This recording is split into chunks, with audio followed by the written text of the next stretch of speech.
Welcome to this latest edition of the Real Deal Podcast, episode 780. We are, of course, recording this on a Tuesday, July 27th. Hope everybody out there is enjoying the week and their summer. We have a busy program, a lot going on. One of the more busy middle, end of July, programs that we'll do, that we have done. Normally, of course, it's normally a dead time um, in the sports calendar, but because of course, because of the pandemic and things have been pushed back, and of course, we got the Olympics going on. That's created a lot to talk about. We begin though with some news out of the Olympics and out of Japan. Simone Biles has pulled out the her team competition. The USA finished behind Russia and won a silver medal. She tried to do a move, it did not go as well. It's probably something that she's done probably a gazillion times, but was not able to land it at the level that she normally would be. We're talking about somebody who is universally regarded as is probably the greatest gymnast of all time. I mean, she's like she's on that level. At first, they thought it was speculation that it could be that she hurt herself, but we come to find out that this was a mental issue. Basically, her not feeling comfortable moving forward. Now, it does not mean that she is completely out the Olympics. There are still a number of individual competitions beginning on Thursday with the all-around individual that she will be able to participate in. There hasn't been any official word on whether or not she will participate in those. She did say, I will see you on Thursday, but that's not confirming that she's going to participate in the rest of those um, competitions. Here's what she had to say on her Instagram. It wasn't an easy day or my best, but I got through it. I truly do feel like I have the weight of the world on my shoulders at times.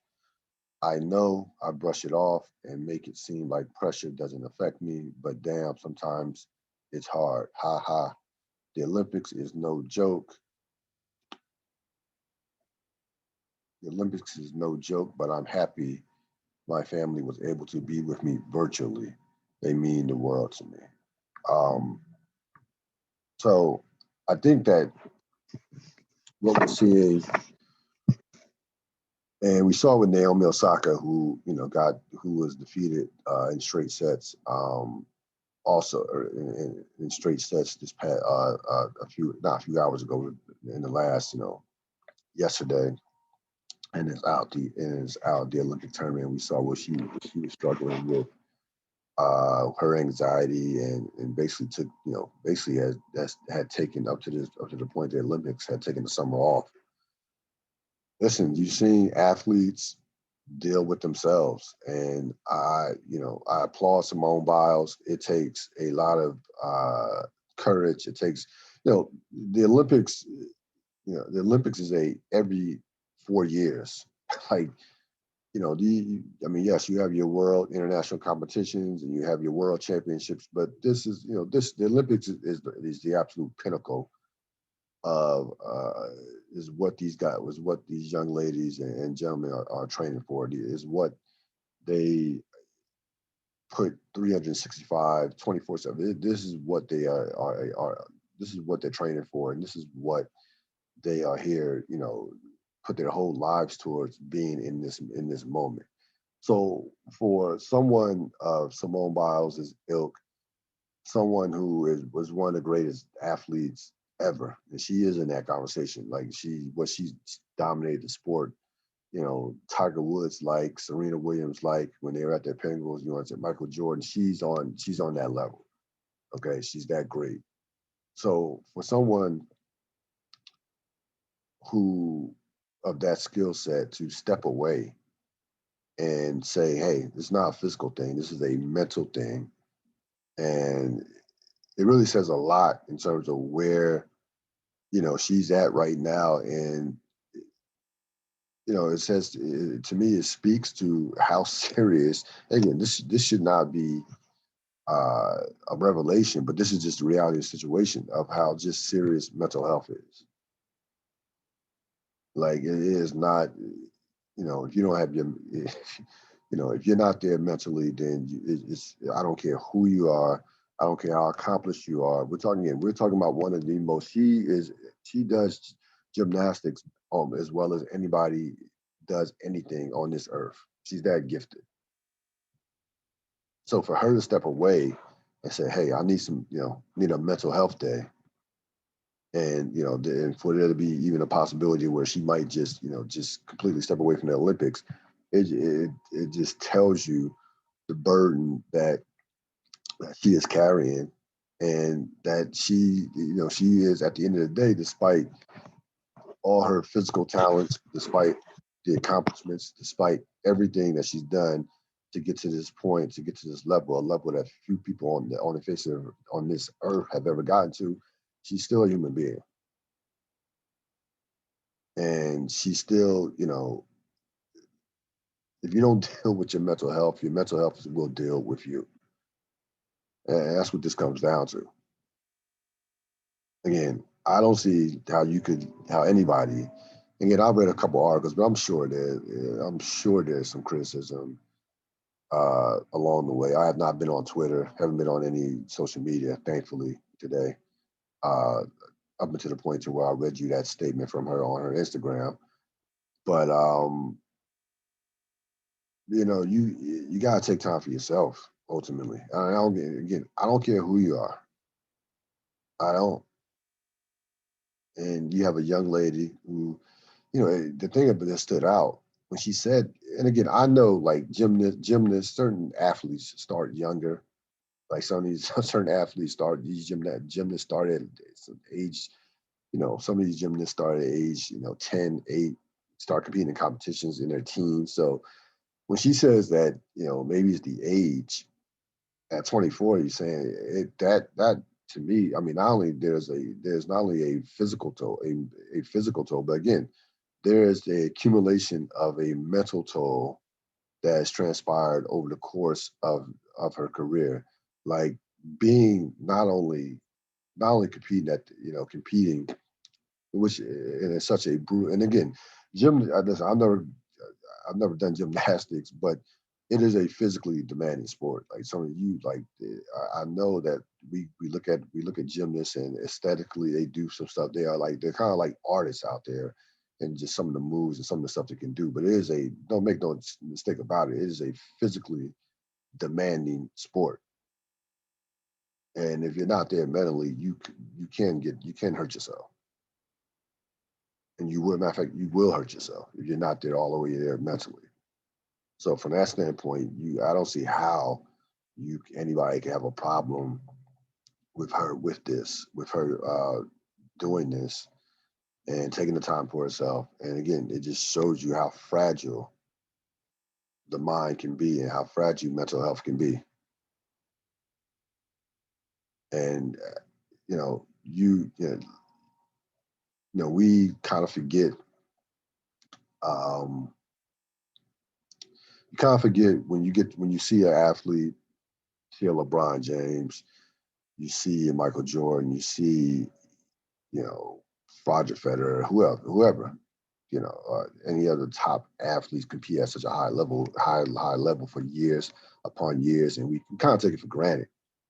We kind of take it for granted, saying and kind of treat them like they're machines, as they're not, like they're not human, because what they're doing on the court seemingly is not human. Like they're doing things that is like that most that 99% of us only could dream about doing, and they're doing it and they're making it look easy at that. When you get to that level, Novak Djokovic, Serena in her prime, just to name a few. But these athletes are human, period. There's no two ways about it. They're human. They deal with things. They deal with issues just like us, just like us regular mere mortals. And you gotta give her a space. You gotta respect her decision. I mean, that's all there is to it. Even if she chooses to step out of the entire competition, you gotta respect it. She doesn't. She owes us nothing. When it comes to your mental health, it's all about you. And when it comes to your mental health, you gotta be selfish. Period. So I applaud it. I think that this could lead to more athletes dealing with their mental health and not feeling ashamed or not being afraid or not feeling like they're letting someone down. If Simone Biles, one of the best athletes in the world, can do this, then that again that could lead to other athletes, other people in general, not so much as athletes, but other people in general dealing with themselves as we continue to go through and deal with this pandemic, which is not over, by the way. And we've been dealing with it as a country, as a society around the world, not just as a country, but just in as a planet for the better part of 18 months now. Going through what, March of 2020. It's a long time. So definitely a shout of salute to her. Sure, you would love to watch her perform, but not at the behest, not at the sacrifice of her mental state. She owes us nothing. She really doesn't. She owes us nothing.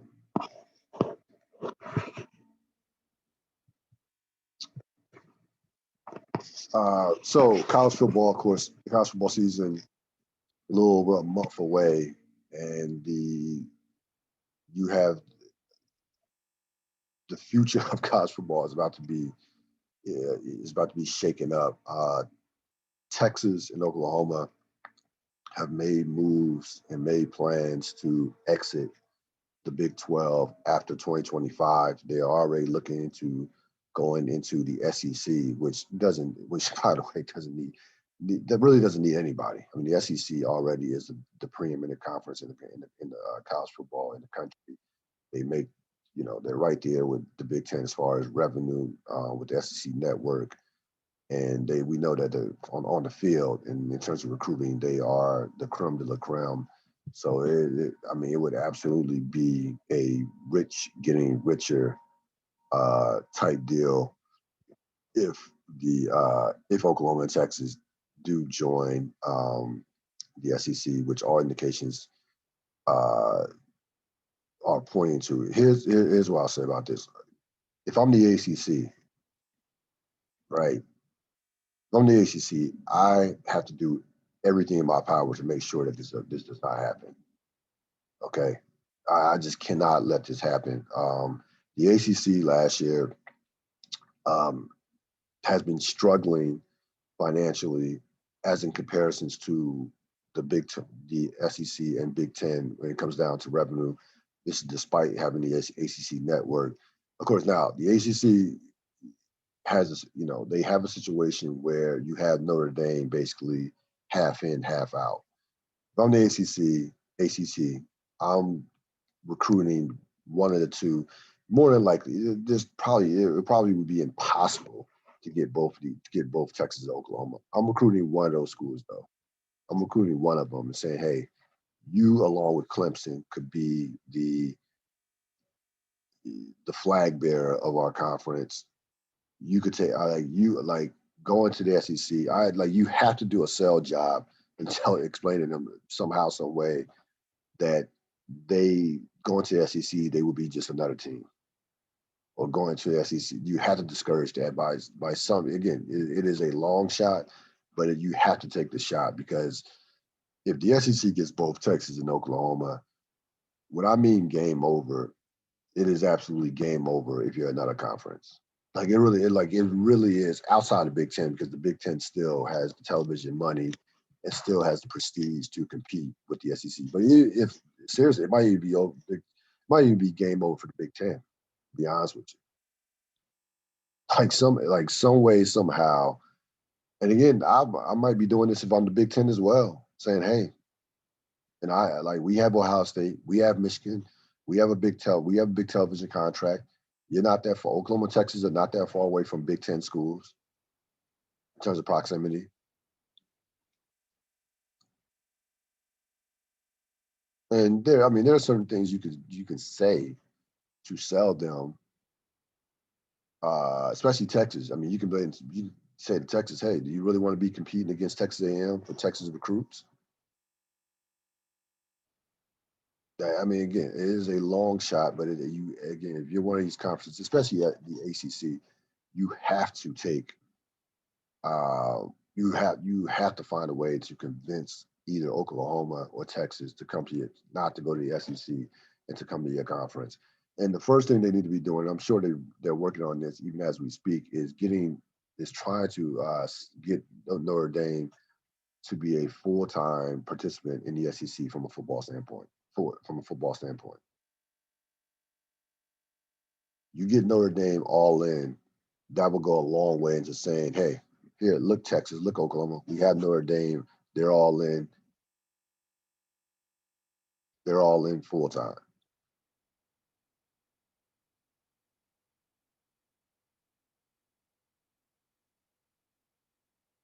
Again, you're not going to be able to compete with the SEC from a financial standpoint right now. Even with Notre Dame, you won't be able to compete with them from a financial standpoint. They have too many resources. So they, the ACC is going to have to get creative in terms of their recruiting, in terms of their recruitment of these two, signature schools coming out of the Big 12. And by the way, speaking of the Big 12, with these two teams leaving the Big 12, the Big 12, if I'm an Oklahoma State, I'm a West Virginia, I'm already looking at getting out. I'm looking at another conference. Like I cannot stay in that conference anymore.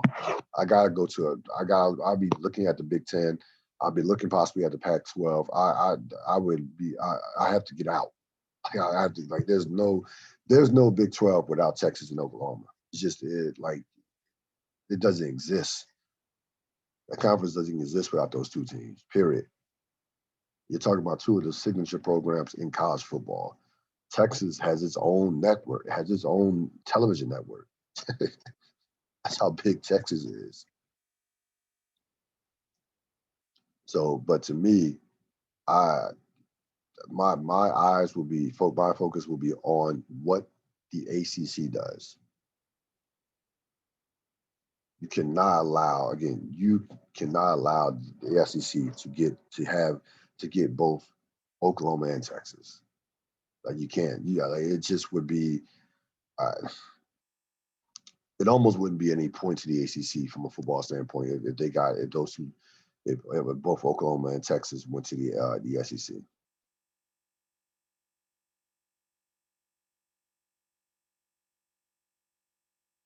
And again, to me, you have two major selling points that I can think of right now.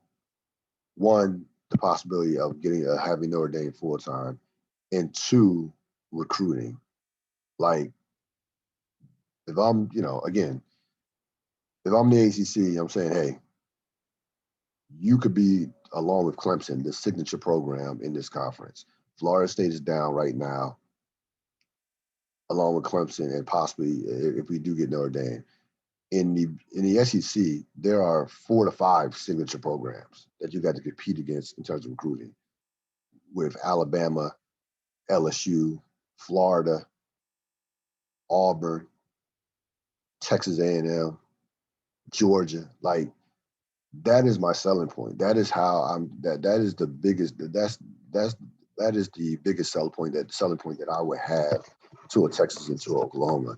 You really want to compete with those schools in terms of recruiting, because you're gonna, like, those. I mean, those schools, Alabama, Texas, Alabama, Georgia, Florida, LSU, are routinely top 5, top 10 in terms of recruiting, year in and year out.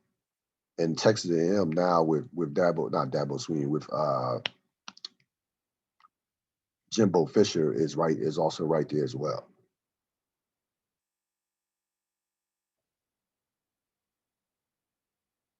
And again, I'm pleading to Texas, hey, You don't have to worry about any other Texas school compete against any other Texas school if you come to the ACC versus having to compete with Texas A&M, having to compete with Texas A&M in the SEC.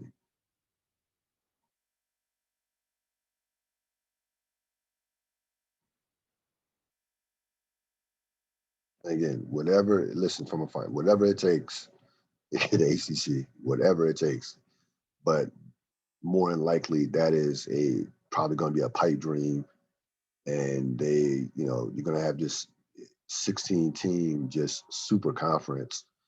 Now, from a fan perspective, you're a fan of the sport. You love it. I mean, the idea of Texas playing Alabama year in and year out, and Oklahoma playing Auburn, Oklahoma playing Georgia. I mean, some of the matchups are just tantalizing to say the least. I mean, can you imagine, like, the SEC championship would be insane like that. It's already great football, but now, there will be no off years in the SEC as far as, some years it could be tilted towards where the West is that much better than the East, than the SEC East. That would not be the case if these two teams join the SEC. But again, the ACC basically has 3.5 years to sell one of these two schools, if not both of them, on not joining the SEC and linking up in the ACC conference. First thing though is getting Notre Dame full time.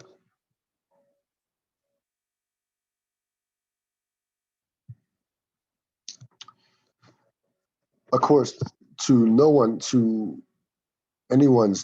surprise, so it shouldn't have been a shock to you that USA basketball continued to struggle, losing for the third time in a couple of weeks. Of course, they lost 2 times in two exhibition games in Vegas, and they dropped their first Olympic game to France, which has a very good team. I mean, let's be honest. Fournier lit them up. Rudy Gobert, of course, is on the team. Nick Batum is on the team. So France has some players, but let's be honest. There's no way that the USA, even despite the fact that this, from a talent standpoint, is their worst team since 04, from competing in the Olympics. The last year in the World Championships they had in 2019, that team wasn't very good. The Donovan Mitchell team, Chris Middleton team, that team wasn't very good as well. But in terms of the Olympics, this is without question the worst team that the USA has had from a talent standpoint since 2004. They're not even as good as that 2004 team either. To be perfectly honest with you, listen, you have a situation where you have a coach that is frankly getting in the way of his talent. That team does not look happy to be in Japan. They don't look happy. They don't look like they're enjoying playing with each other. Now, there's been a lot of talk about Popovich having too much of, trying to run the San Antonio Spurs offense. This ball movement had all these passes, and you notice, especially in this game, and even in the exhibition games, but it really came out in this game. The amount of overpassing and how many. I mean, they passed up. They are passing up on not good shots. They're passing up on great shots. So that tells you how much they're trying too hard as far as trying to play within the system, trying to not come off as being selfish. You need to let these guys need to play to their strengths. These guys are great individual one-on-one talents in terms of Kevin Durant's, Damian Lillard's, Jason Tatum's. These guys are great one-on-one players, period. Chris Middleton, now joining the team. So there's no way that offensively they should be this and that. There's no way.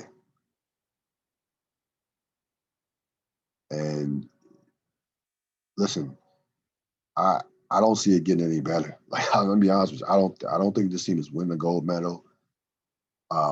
Despite all the talent, despite them being the favorites, they just again they look. I look at the body language. That team doesn't. They, as a collective whole, it looked like a team that does not want to be there as a collective whole. Kevin Durant is not 50% of the player that he was in the playoffs. He's not. You know, France was able to go out there and compete with them and play a lineup with two bigs. Think about that. Play a lineup with two bigs, and the USA not being able to take it, not able to take advantage of that. So I don't see this team winning a gold medal. This has all the makings of a team that just will won't get together as far as chemistry goes. And listen, as great as he is, and we know he's one of the great coaches of all time, Greg Popovich may not be a fit for USA basketball as a head coach. That is a real thing. It's like coaching you international basketball is not it's not like coaching college basketball. It's not like coaching the NBA. It's a completely different ball of wax. It really is. Like I think that I think you have to play to the strength of your players. One of the things that I've given Greg Popovich a lot of credit for, along with Mike Krzyzewski and those guys' ability to stay up, stay near at the top for the better part for the, for the duration of their careers and kind of adjust as the years have gone by is adaptability. Coach K adapting to one and done players and not getting caught up in, my system, my system, my system. I give Greg Popovich the same credit with all those years with the Spurs, but to me, he might be at the end of the rope as far as that. He might, you see a lot of these press conferences, and he sounds like he sounds like the old man who is going to do it his way and is not really you know, taking culpability, responsibility for what's going on. He's saying all things like, "Hey, those guys get played. Those guys, you're not giving France and all these other teams enough credit." And it's it's like it's like Popovich. Your team is playing tight as a drum.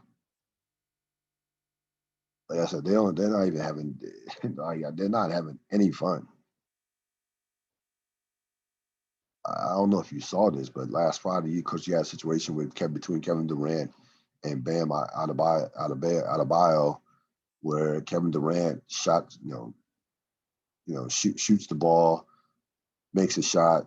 Allegedly, Adebayo takes the ball, starts dribbling with it because it's from certain camera angles, it looked like it was Dame Lillard took it, but who knows?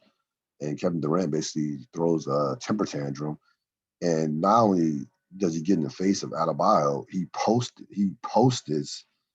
This was on videotape, but he also, on top of it, posted the situation on Instagram or on Twitter, Twitter or Instagram, one of those, if not both of them. It's like Kevin, you're 32 years old, about to be 33 in September. Like this is what we're doing right now. Like when we like, come on, this is what we're doing. So I don't know if chemistry is I don't know if those guys are those guys clearly are not. First of all, none of them, with the exception of Durant and Draymond Green, have played together on an international level. That's number one. And the bottom line is the team is not as good as they have been in the past. This team, there are guys on this team who really theoretically shouldn't even be on this team in a normal Olympic year. Zach LaVine, good player. Zach LaVine would not be on the 2012, 8, or 16 Olympics. Same thing with JaVale McGee, Keldon Johnson. I mean, there are about 4 or 5 guys that just would not be on, would not even be on this team, would not even be on, let alone starting. Wouldn't be on this team. Wouldn't be on the team. So I listen. I don't. There's nothing. There's nothing that I've seen in the past couple of weeks that will tell me that this team is going to win a gold medal. And I don't think, frankly, there's no great, dominant, great Olympic team. There's no team in these particular Olympics that is particularly that is that good. There's no Ginobili Argentina team. Spain is not what it once was. You know, the Gasol brothers are old. Argentina is not what it once was. So this, I mean, it's ended up being don't be surprised if Slovenia with Luka Doncic ends up winning the gold medal. He had 48 points in the opening game against Argentina. Do not be surprised because that guy, it might be the Luka Olympics. Because they're just, I mean, you got some decent teams. There are no great teams, including the United States.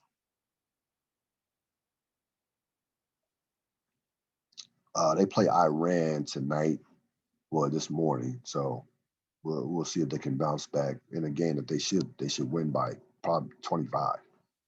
I don't know any of Iran's players, but that's a game that, they lose that game, then we got some.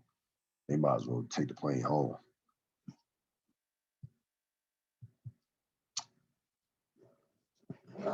So as training camps have started, the two dominating stories coming out of the quarterback is coming out of two of the better quarterbacks in the league, and that's with Aaron Rodgers and Deshaun Watson. Aaron Rodgers, apparently nothing's official, but apparently Aaron Rodgers and Green Bay have come to a compromise that will keep him in a Green Bay uniform for at least 2021. I don't know how much pull or power he's going to have in terms of personnel decisions, but they've made some compromises. He, in terms of his contract, he will be basically free after the 2021 season, and his contract has been torn apart, has been ripped up for 2020. So he doesn't have a contract for 2023. The 2022 seems to be an option in terms of determining in terms of what both sides will want to do after 2021. So what it's setting up to be, and he along with Devontae Adams posted, a meme last dance picture with, Scottie Pippen, Michael Jordan on their Instagrams this past Friday. So it's setting up to be a somewhat amicable divorce. Like, hey, let's go out here, try to win a Super Bowl this year, and then go our separate ways after the season, and enter the Jordan Love era in terms of Green Bay come 2022. So with that being said, there should be at least anywhere from 15 to 20 teams that should be getting ready and putting themselves in a position to where they can make a run for Aaron Rodgers, including the team that I root for in terms of the Washington football team. You should be thinking about Aaron Rodgers right now for 2021. Like, you, in a real way. If your team doesn't have Patrick Mahomes, Tom Brady, Justin Herbert,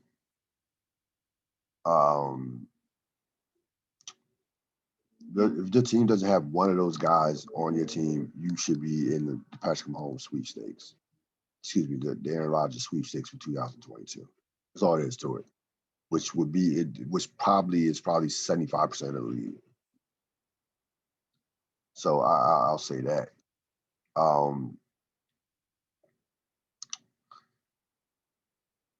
Listen, Green Bay.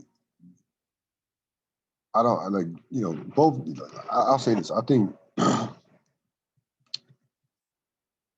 this is the best possible situation for both parties for 2021. I don't think that, as great as Aaron Rodgers is, had he been moved to if he goes to a Denver, he goes to Las Vegas, those teams would not have been as good as Green Bay was going to be this year, despite how great of a player that he is. And of course, if you're Green Bay, there's no way you can replace Aaron Rodgers. Jordan Love is not ready to play right now. Period. If Jordan Love was ready to play, then Aaron Rodgers probably would have been traded. Well, it's because he more than likely would have been traded.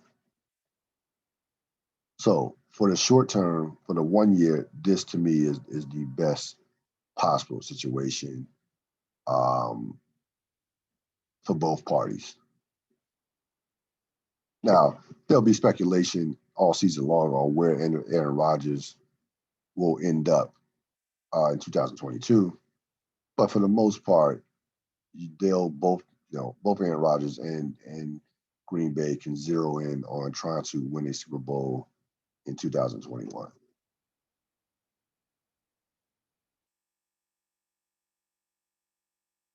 Now, again, it, it just seems to me that there's a lot of pride. There's a lot of pride in terms of on both sides. Like to me, the common sense thing to do with your Green Bay would to go all out and try to win a championship while you have one of the great quarterbacks of all time in uniform. That would be to me the go out common sense thing to do. Put all your chips on the put all your chips on the table, similar to what Tampa Bay did last year, similar to what we've seen New Orleans do leading up to when the last couple of years of Drew Brees, when they tried to add a number of players and went out their way, drafted well, and put themselves in a position to win championships. But things happen, a couple bad breaks, some injuries, things and what have you. But the New Orleans had championship caliber. They had a championship caliber roster around Drew Brees. He just got old quickly. Um, so yeah, Green. We know Green Bay has mishandled this. At the same time, if you're at the same time, I think Aaron Rodgers somewhat gets bailed out by not being because he wasn't going to sit out the season. That's first of all, that wasn't going to happen. And if he does get traded again, that team was not going to be as good as what Green Bay will be coming into next year. Green Bay comes into next year as the clear favorite in that division and one of the 4 or 5 teams, 3 or 4 teams that can get to and win the Super Bowl. Period. That goes without saying. So I think this will be his last year in Green Bay. Um, yeah, I wouldn't listen. I wouldn't be surprised even if they won the Super Bowl that it was his last year. That's how bad I think it's gotten in that building. There's no trust factor on either side, and especially from Rodgers' side. Like you know, Rodgers really wants out of there, but Rodgers, listen, he is as stubborn as he is. He's no dummy. He's not going to sit out the season, uh, and he's not going to waste a chance to win a second Super Bowl. So he is a pragmatist from that standpoint. As far as Deshaun Watson goes, um, there have been some talks, and it was reported by Howard Eskin, the Eagles sideline reporter, that he believes that there's a 90% chance that Deshaun Watson will, if he does get traded, will be traded to the Philadelphia Eagles. They have the draft capital in order to make that move, and so does the Miami Dolphins. Of course, teams are trying to wait out to see how this case will go with Watson. I'll say this: I I probably, if gun to my head, would probably pull the trigger in terms of making a move on Watson because I don't think that the case against him is very strong. To be honest, from the outside looking in, I just don't. I think he more than likely it will be a settlement, and I think I would take a chance on trading for Watson. if I were the Eagles or if I were in another team in dire straits in need of a quarterback. I wouldn't mind if if the Washington football team took a shot, took a traded for him, to be perfectly honest with you. It doesn't seem like to me that the case against him is strong enough to a point to where he's not going to jail, but even for him to be suspended and suspended for the season or suspended or miss a ton of games. Don't be surprised if Watson suits up for week one for somebody. I do expect him to be traded. Houston has made it clear that I think Houston is going to trade him. But, there's of course, there are of course teams, a lot of talk that teams will be reluctant considering the situation, considering the case against him. I don't think so. I think teams are. I think you will have a number of teams go after Deshaun Watson that will be after Deshaun Watson.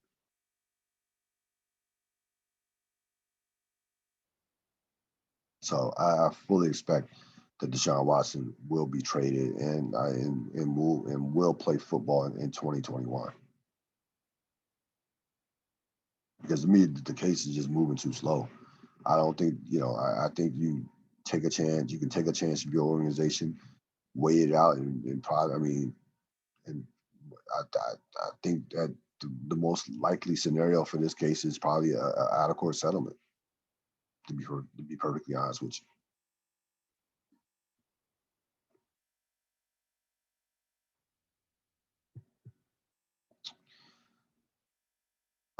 Here's my. I kind of want to put a bow on the NBA season. Didn't do a program. Didn't get a chance to do that in terms of a podcast. So this is my official season-ending top 5 players. I have Giannis at 1, Kevin Durant 2, LeBron James 3, Stephen Curry 4, Luka Doncic 5. Now Luka being 5, no question to me. I have no problem if you would want to flip Curry and LeBron James. That at this stages in their careers. Could you make the case? Certainly, I would lean towards LeBron. Curry did not get Golden State to the playoffs, but certainly you would have no like if you told me going into the season who you have more confidence in, probably would lean towards Curry. But had LeBron third, Giannis and Durant to me were no brainers to be 1 and 2. You can make a case for Durant being 1, but the bottom line is Giannis dominated in the postseason. He's 26 years old, and he is durable. Like so, it was a combination of who would I want going into the postseason, lead me into the future. What player would I want lead me, lead me into the future for the next 5 years? So there's a lot of things that went into this. At the end of the day, I think Giannis is the best player in the world right now. So I mean, the guy bounced back from a hyperextended knee and came back in a week. So I mean, the durability, the age, the upside. When you put all those factors along with what the accolades, what he's accomplished, I don't see how you can't have him at number 1. To be honest with you, it really, we've rewarded guys in the past when they've won championships being number 1, whether it was Jordan in '91, LeBron 2012. Um, I gotta be consistent from that standpoint and have Giannis number 1 at the end of the season. Like I just couldn't see a situation where he's not number 1, considering what he did in this postseason, leading that team to a championship, um, coming back twice in the playoffs from 2-0 deficits. So Giannis is number 1 right now. And again, the scary thing about it is I don't think he's basically 70% of the player that he's going to be. He's maybe reached his 70% capacity. Like there's still 2 major levels that he can reach. Like he can develop a post game, and he can develop. The final thing will be once he is able to control the pace of the game, which is some more. That's some some Yoda Jedi type shit. That will be the final piece. But I look for him. I look for him to add to his post game come next year, because we see him in the interior. He's unstoppable. He really is.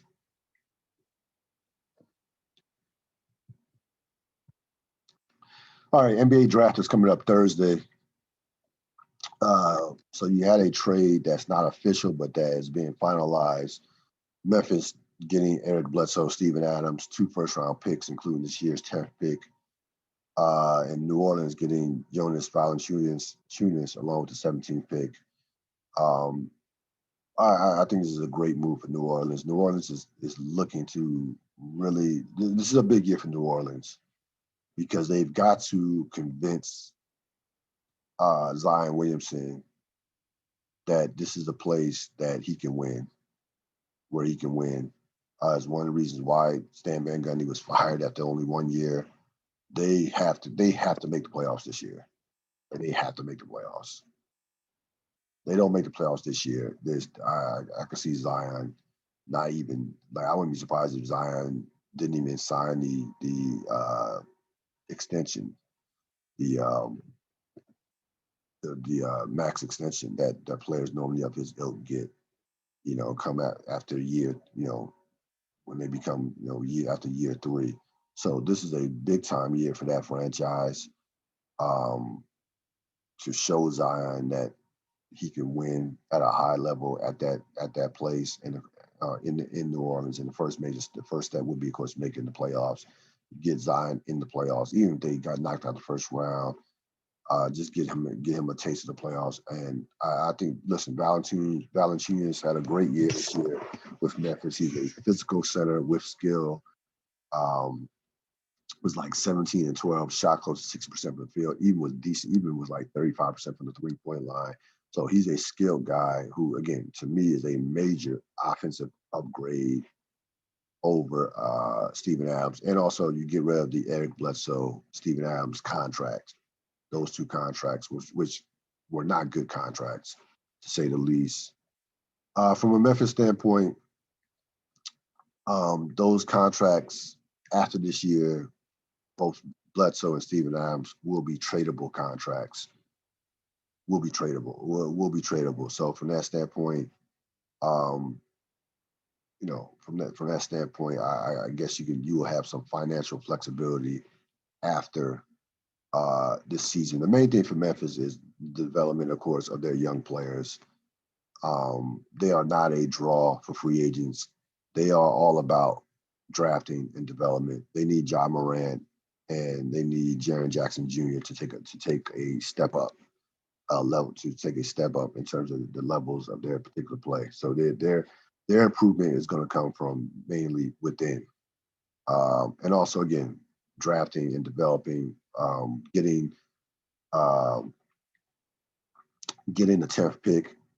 Again, this is a very good draft. Even it's perceived to be a 4-player draft, but you could get, a 10th pick is a lottery pick. You can get a good player at number 10, even in this draft. And the way that they've developed talent and drafted over the past couple of years, who knows? Maybe they can hit the jackpot and get a guy that can grow with Ja Morant and Jaren Jackson Jr. That's if Jaren Jackson Jr. is on the team. There have been some rumors of him being possible, of trade talk with him. So we'll see what happens with that. But to me, the big piece of this trade is New Orleans getting closer to improving their team and helping them, increasing the chances that Zion will be there for the foreseeable future. So we'll see what happens with that. That's going to wrap it up for this latest edition of the Ril Dil Podcast. I will see you later on in the week. We'll do some NBA draft stuff. Hopefully the USA men's basketball will have won a game by the next time we talk, and certainly much, much more. Have a great rest of your evening. This podcast will be up sometime Wednesday morning. I'm out.